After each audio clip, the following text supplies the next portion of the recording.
Welcome to Mainland, your local regional television station. I'm Tanya Omar, and some of the stories coming up in our Nelson Tasman Regional News Roundup. House values increase while stock drops. Big Brekkie dissects budget. Sleeping in cars not just an Auckland problem, and more. Students' basics of life are not being met as they are impacted by increasing housing prices and other costs in Nelson and nationwide. Costs of living is increasing, but student allowances are not. We spoke with NMIT Student Association President Abby Patterson and Operations Manager Jacob Brown for their comments on these struggles that local students are facing. Nelson house prices the median house prices increased to purchase a house. Does this actually impact on students? I think so. At the end of the day, it's clear that rent costs are going to go up with housing prices going up, because you obviously need to cover the rent costs when you buy a house. But unfortunately, through StudyLink and the student loan and student allowance, those costs aren't going up, so the students aren't getting the amounts that they need to actually survive. So that's a real struggle, especially when students are already living on tight budgets. If they're studying full-time and holding down a part-time job and that sort of thing, any sort of financial burden that can come along, like an unexpected bill or anything like that, can really tip them over the edge if they're living on a tight budget. So I think, yeah, it is a big thing in Nelson at the moment and nationally, yeah. When I emailed you guys, I mentioned we'd heard from one source that they'd heard of students sleeping in vehicles. Actually, since that email, we've had another person just from the street randomly tell us this as well. What is your comments on hearing something like that? I don't actually deal with individual advocacies through the contract that we have with NMIT, so I wouldn't be able to comment. Jay would probably be able to comment on that. I'm aware of a couple of situations where that has been the case, but what's behind these as well, which people don't usually hear, is that when students apply for different StudyLink support, if the information they provide is not exactly what's required, then their loan or their allowance won't be approved until it is forthcoming. And if that's the case, it can mean that students are left with long periods with no income. And short of sleeping under something or in your car, I mean, there are agencies who do support people who are in extreme situations, but most of the time for students, they just want to try and get to course, get their work done, do well at course, that if they have to put up with a couple of days sleeping in a car until they can get their student allowance, most of them are more than happy to do it, which is not a great situation, really.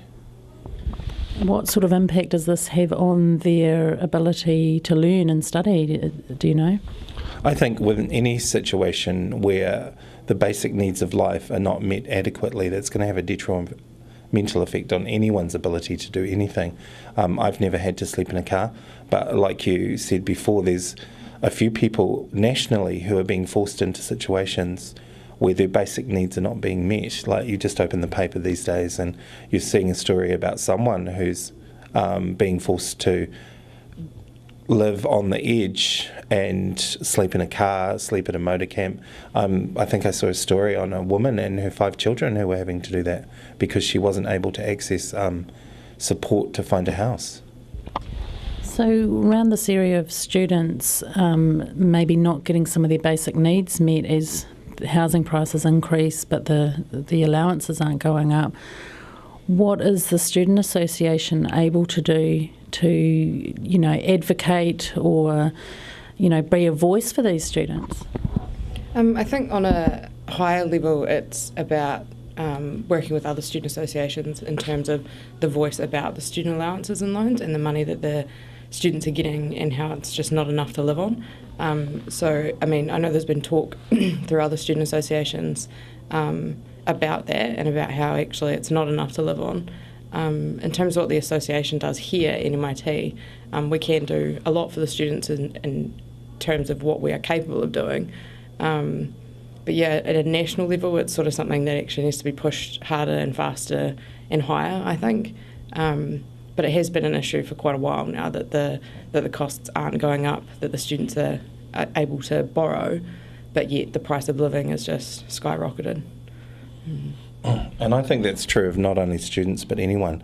How many people do you know who are existing on one income if they're a family with kids? I don't know of anyone who's doing that unless they earn a really good paying job. Most middle earning wage earners are being forced for both parents to work, and that's been a reality for a while. And if you have been the recipient of a benefit, things have tightened up now so that there are quite strict requirements on what you have to offer in order to receive the support, and that's a national government thing. Everyone's known that for a while. So what we're seeing now, I think, is some of the culmination or the side effects of a national government and the restriction of support, social support. What impact is this going to have on people coming up through primary and secondary education, choosing to steer clear of any further training because of the issues around cost of living? Massive, I guess, yeah. I mean, at the moment, choosing where to study is a big thing anyway, so I guess it'll stop a lot of students from venturing further out to go and study because they'll need a support network and a family and a home to actually do that. And so I guess if that was me in that situation, I would probably decide to stay at home, and if I was going to study further, look into living at home and studying that way. I used to study in Christchurch, and after the earthquakes, their housing prices went through the roof, and I had to move to Nelson to live with my dad because I just couldn't afford it anymore. And so that was a big thing for me, having to actually move cities because I couldn't afford to live. And so a lot of students in that situation who don't have support networks in the place that they're studying, it can be quite hard. And so that would be a big part of the decision-making process now. What do you think about do you think there's like a disconnect between government on a governmental level and what the reality is for students? I'd say yes. I think that national government has never been about social care. They're more about business, and everyone knows that. That's just a given thing. And while they have done some things to try and answer those, I almost feel like there's a vital step that's missing. I know recently in the news you've seen the stuff about them offering $5,000 for people to move out of Auckland, the homeless people.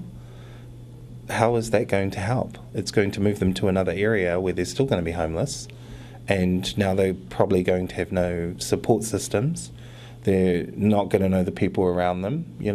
I think that's just putting them in a worse situation, really. And students are no different. Students, I feel, are faced with a choice of getting as much study in as they can until the financial pressure becomes too much. I know a few students who have studied for a certain period until they can get a job that they see as being good enough for them to survive, and then leaving school. Instead of normally, in my day, you would just, if you started, you would carry through to the batch, maybe look at doing masters. That's not always possible now. The focus on people living in cars in the media seems to have the journalists focusing on the bigger city centres like Auckland. So Mainland News went to investigate whether this problem is only contained to city areas or whether it's more widespread and being ignored. Chrissy Small caught up with the manager of the Motueka Service Centre, Lisa Lawrence, this week, who was one of the organisations at the coalface of supporting families in Motueka and its surrounding areas. Well, Motueka is a growing community. Of course, we've got lots of people moving into the area, a lot of refugees from Christchurch. Of course, that's been happening for a few years now. Tell me, how is the housing situation in this district? It's fairly difficult to get into housing within Motueka, particularly if you don't have some reserve money behind you. So things like bond and 2 or 3 weeks advance rent, that's not realistic for people who are living on a benefit or on seasonal work. It's a real struggle. Right, okay. And so, of course, we are a seasonal area, so there can't be a lot of jobs out there, just normal day-to-day 40-hour-a-week jobs. that seems to be economically our weak link, is that it's not having stable work lives for our people so that they can get into the housing. They've got a good credit history that they can show their landlords, they can provide good references from landlords. So it's the accumulation of all these barriers of insecure work, insecure credit history. If they're on a benefit, they cannot automatically stump up with the bond and the advance rent.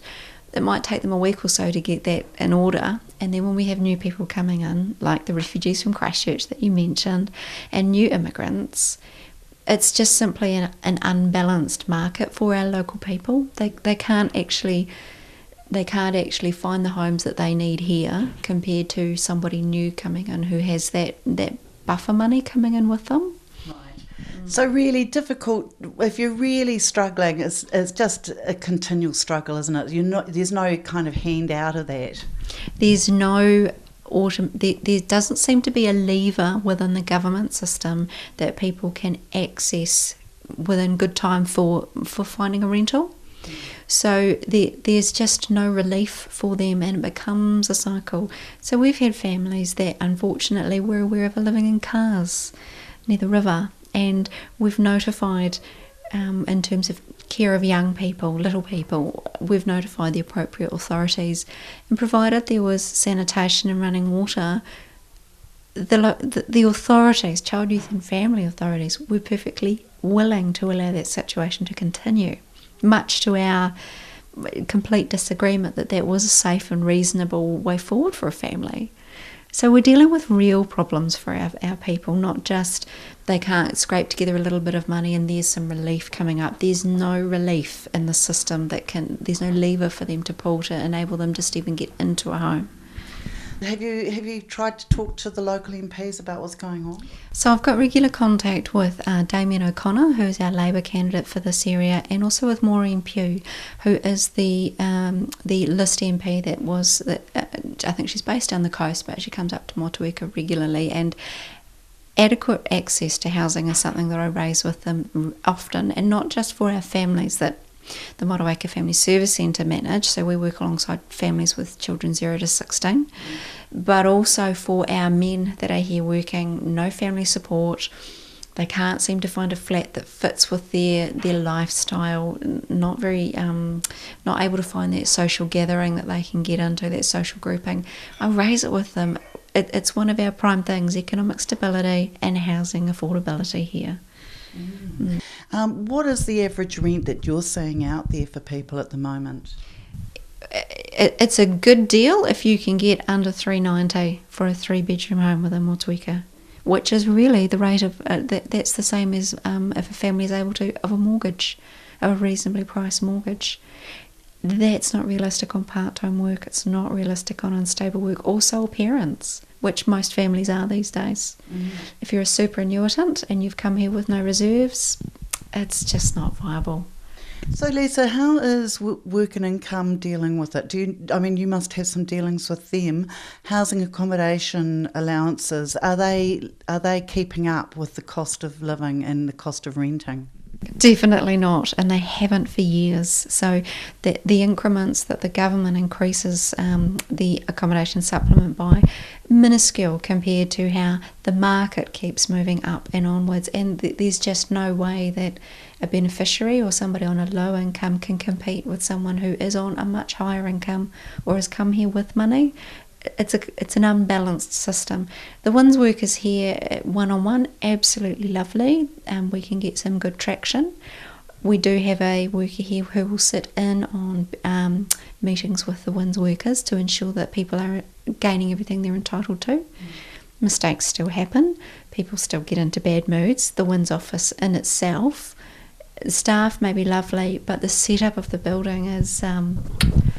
it's not designed to leave you there, for you to leave there with your dignity and to leave there feeling valued and respected. So there's lots of barriers to people having a good experience there. If you're under pressure and you're flustered, as a person, you're not going to remember what to ask for.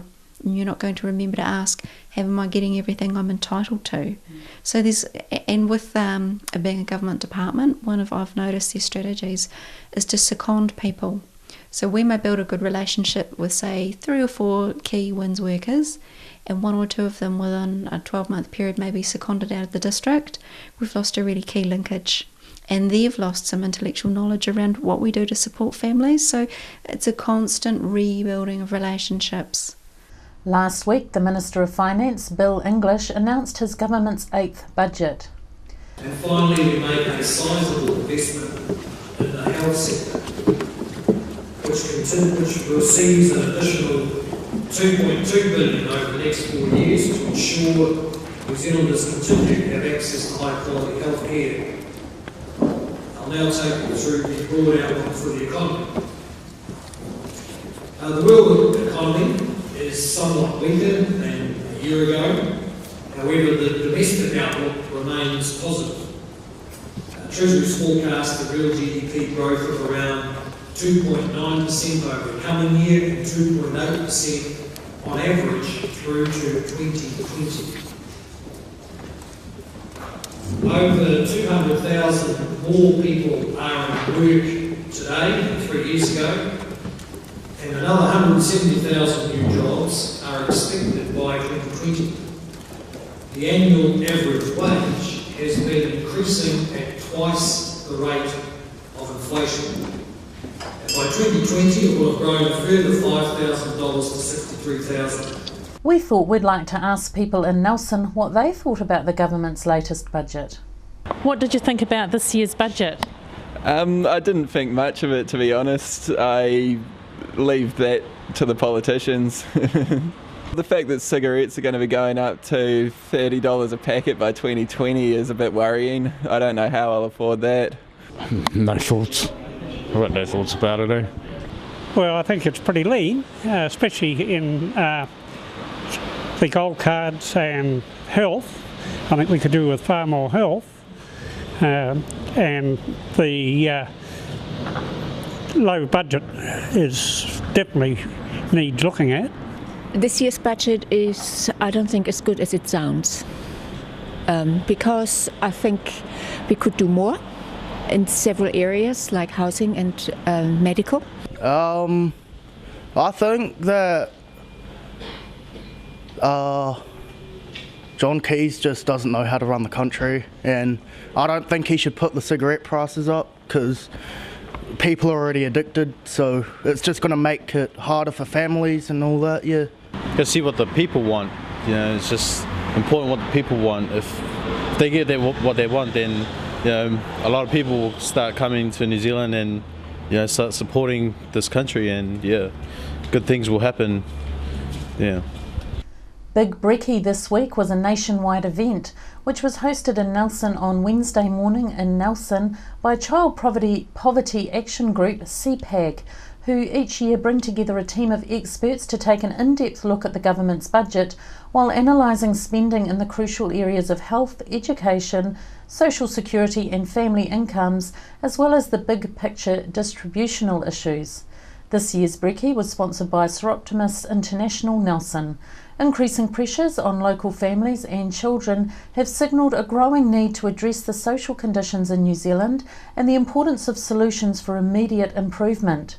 The focus of the event was to understand the budget and its implications for children and strengthening regional advocacy efforts.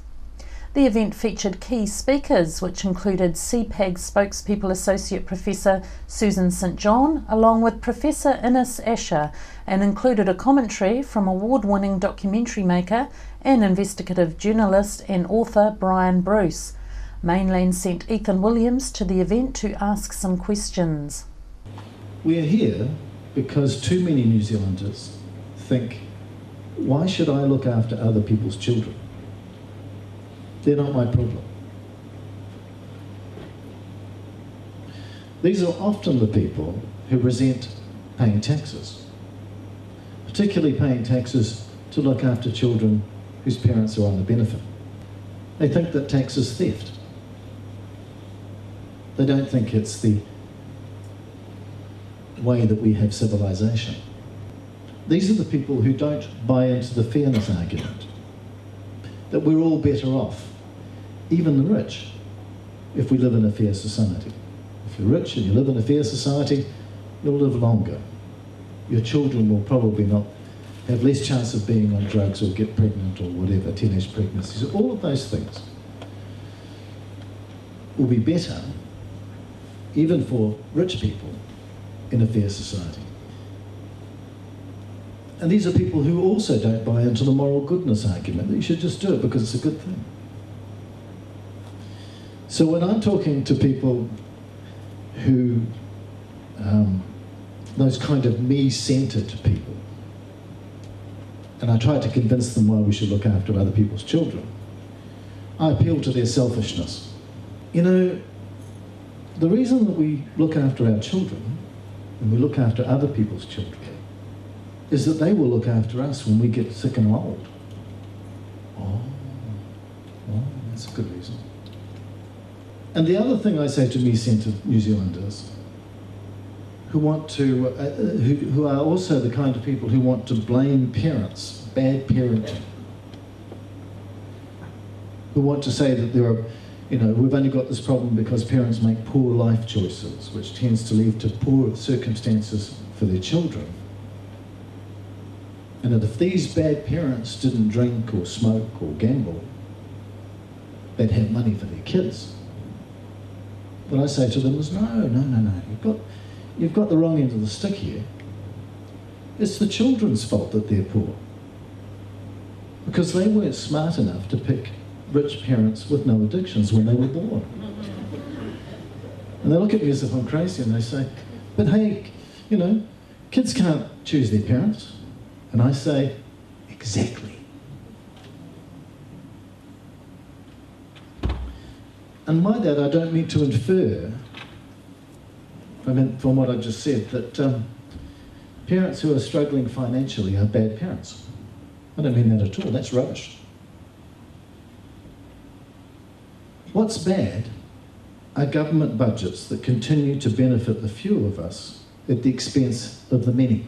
There's not a lot in this budget for poor people. They're not going to get better housing and the amount of housing that we need.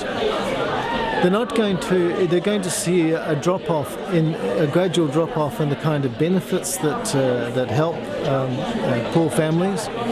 And for working for families, they've done no effort at all here to make sure that children who are in homes where parents, for whatever reason, are not in work, are not being discriminated against. You get less money from the government if you're really poor.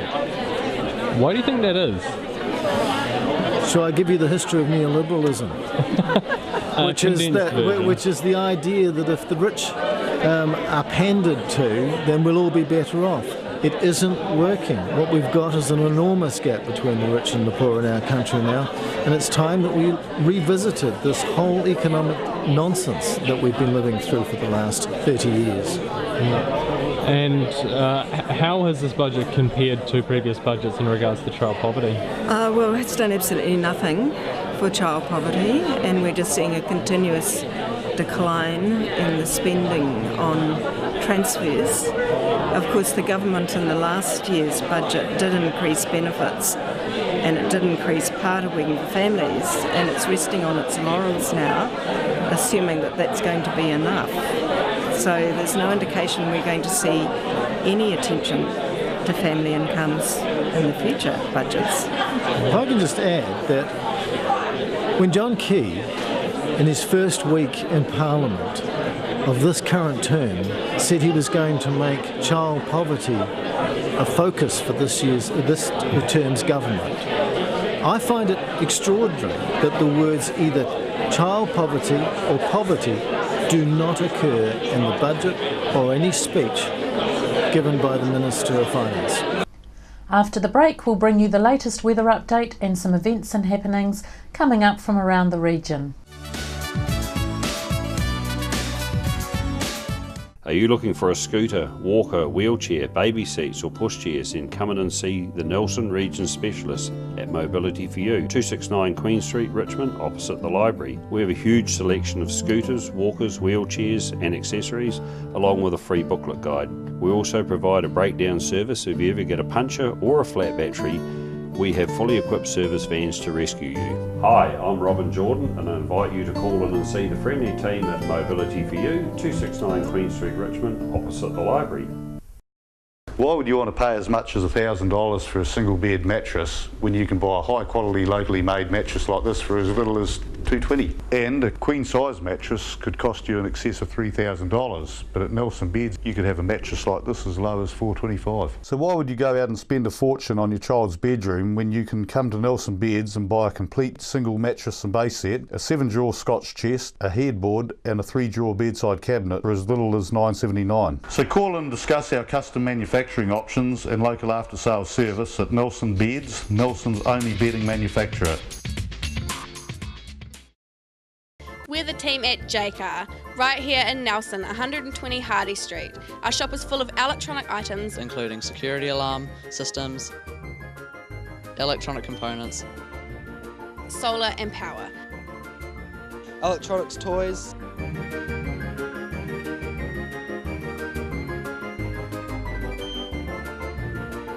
sound systems, cables and much, much more. JCar 120 Hardy Street, Nelson.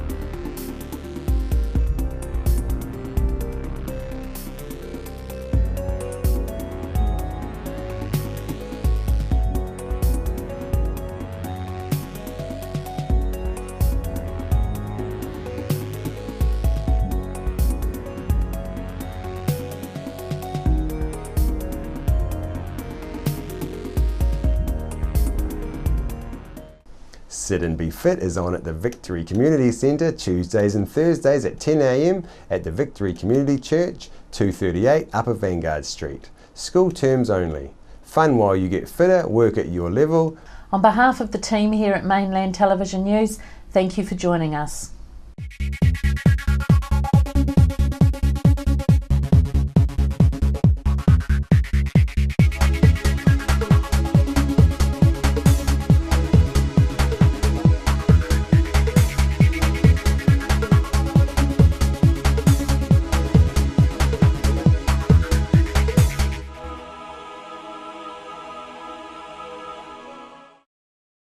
Supporting local content so you can see more of New Zealand on air.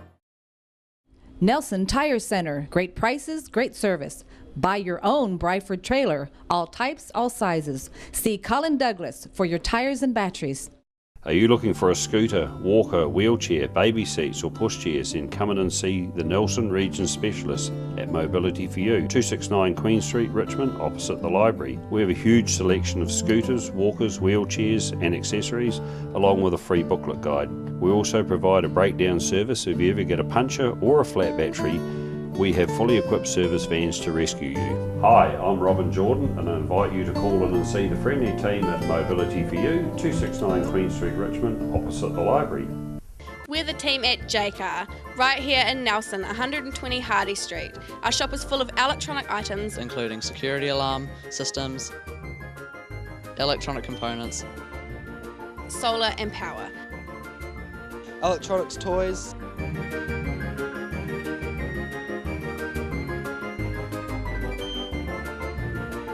sound systems, cables and much, much more. JCar 120 Hardy Street, Nelson. Hi there, Julian Toon, Waimea Telecommunications. We install and maintain domestic and commercial satellite TV, UHF Freeview and Mainland TV installations in the Nelson, Tasman regions. We specialise in Panasonic telephone systems and provide communications, Wi-Fi, IT and wiring for internet, fibre, computers and DSL systems. At Waimea Telecommunications, we also provide specialist electronic systems for features such as a security camera you can watch on your TV, visitor alert systems and much more. Improve your security and communication and entertainment today.